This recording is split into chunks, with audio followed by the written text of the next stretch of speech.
ചേട്ടന്റെ കത്ത് പറന്നു പറന്നു വരുന്നുണ്ട് പിറന്നാളിന്റെ കഥകൾ.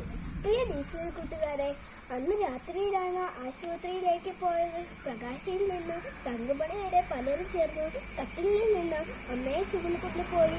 തങ്കമണിയുടെ ആൾക്കാരി മുന്നിലേക്ക് ജീപ്പിലാണ് കൊണ്ടുപോകുന്നത്. അപ്പോഴുണ്ട് പെരും മഴ. വഴി ഇന്നത്തെ പോലൊന്നുമല്ല, വെറും ചെമ്മൻ പാത.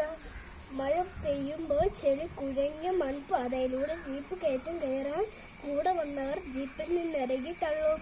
അങ്ങനെ 2-3 കിലോമീറ്ററുകൾ പെരുമഴയത്ത് വണ്ടി തള്ളിയാണ് കാൽവാരി മൗണ്ടിലേക്ക് എത്തിച്ചത്. അവിടെ നിന്ന് കട്ടപ്പന സെന്റ് ജോൺസ് മിഷൻ ആശുപത്രിയിലേക്ക് പറന്ന് അവിടെ എത്തിയപ്പോഴേക്കും അമ്മച്ചിക്ക് പ്രഷർ കൂടി ശരീരം കോച്ചി പിടിച്ചു. 2 മണിക്കൂർ കൊണ്ട് മുണ്ടക്കയം മെഡിക്കൽ ടെസ്റ്റ് ഹോസ്പിറ്റലിലേക്ക് എത്തിച്ചാൽ ചിലപ്പോൾ അമ്മയ്ക്കും കുഞ്ഞും മരിക്കില്ല.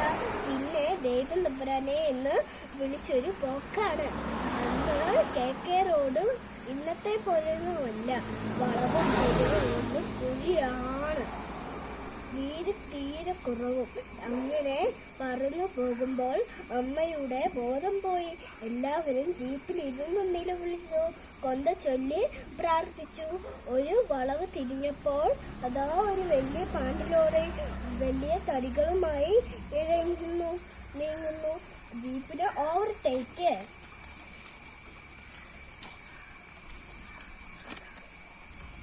ചെയ്യാനുമാവുന്നില്ല. അവസാനം ഓപ്പറേഷൻ കൂടാതെ പ്രസവം. അന്നേരമാണ് അറിഞ്ഞത് ഇരട്ട കുട്ടികളാണെന്ന്. അമ്മയ്ക്ക് ബോധം തെളിയുന്നത് 2 ആഴ്ച കഴിഞ്ഞാണ്. പ്രിയ കൂട്ടുകാരെ, ഇത്രയും വായിച്ചപ്പോൾ ഇതെന്ത് കഥയാണ്, ഇതാരുടെ കഥയാണ് എന്ന് നിങ്ങൾക്ക് തോന്നിയായിരിക്കാം. എന്നാൽ ഇത് മറ്റാരുടെയും കഥയല്ല, ഇത് എൻ്റെ കഥയാണ്, പിറന്നാൾ കഥയാണ്. ഓർമ്മ വെച്ച കാലം മുതൽ ഇതാണ്. കഴിഞ്ഞ 50 വർഷങ്ങളായി ഞങ്ങളുടെ അച്ചാച്ചനും അമ്മമ്മയും എല്ലാം പിറന്നാൾ ദിനത്തിലും ഞങ്ങളോട് പറഞ്ഞിരുന്ന പിറന്നാളിൻ്റെ കഥയാണിത്. കേട്ട് കാണാപ്പാടമായി. കഴിഞ്ഞ വർഷവും ആദ്യ വർഷവും കേൾക്കുന്നത് പോലെ ഞങ്ങൾ ആവേശത്തോടും അത്ഭുതത്തോടും കൂടെ കേട്ട കഥയാണിത്. കൂട്ടുകാരെ, നമുക്ക് എല്ലാവർക്കും പിറന്നാളുണ്ട്. നമ്മൾക്ക് തന്നെ ഹാപ്പി ബർത്ത്ഡേ എന്നാണ് പറയുന്നത്. എന്നാൽ നമ്മൾ പിറന്നാൾ ആർക്കാണോ ഹാപ്പി ബർത്ത്ഡേ ആകുന്നത്? പിറന്നാളിൽ നമുക്ക് അതാണ് ഹാപ്പി ബർത്ത്ഡേ. കരയുന്നത് പോലെ നീണ്ട വായിൽ നീല വിളിക്കുന്നതുള്ളോ. പിറക്കുമ്പോൾ കുട്ടി കരഞ്ഞില്ലെങ്കിൽ ആരോഗ്യ പ്രശ്നം ഉണ്ടാക്കാൻ സാധ്യതയുണ്ട്. നമ്മൾ പിറന്നാൾ ദിനം നമ്മുടെ അച്ചാച്ചനും അമ്മയ്ക്കും ഹാപ്പി ബർത്ത്ഡേ ആയിരുന്നല്ലോ.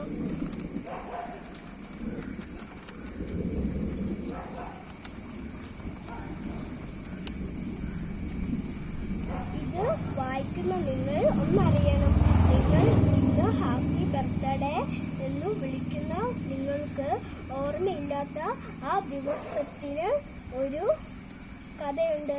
ചിലപ്പോൾ നിങ്ങളുടെ പപ്പയും മമ്മിയും നിങ്ങളോട് പറഞ്ഞിട്ടുണ്ടാകും. ചിലപ്പോൾ നിങ്ങളോട് കേട്ടിട്ട് പോലും ഇല്ലായിരിക്കും. നിങ്ങളുടെ ജീവൻ സുരക്ഷിതമായിരിക്കാനും നിങ്ങളുടെ ജീവിതം സന്തോഷമായിരിക്കുവാനും നിങ്ങൾക്കറിയാതെ മാതാപിതാക്കൾ മറ്റുള്ളവരും ഏറ്റെടുത്ത കണക്കില്ലാത്ത കഷ്ടപ്പാടുകളുടെ ഓർമ്മയ്ക്കാണ് നമ്മളിൽ പലരും ഹാപ്പി ബർത്ത്ഡേ എന്ന് വിളിക്കുന്നത്. വളരുമ്പോൾ നമ്മൾ പിറവി നൽകിയവരെ മറന്നേക്കാം, എന്നാൽ അവർ മറക്കില്ല.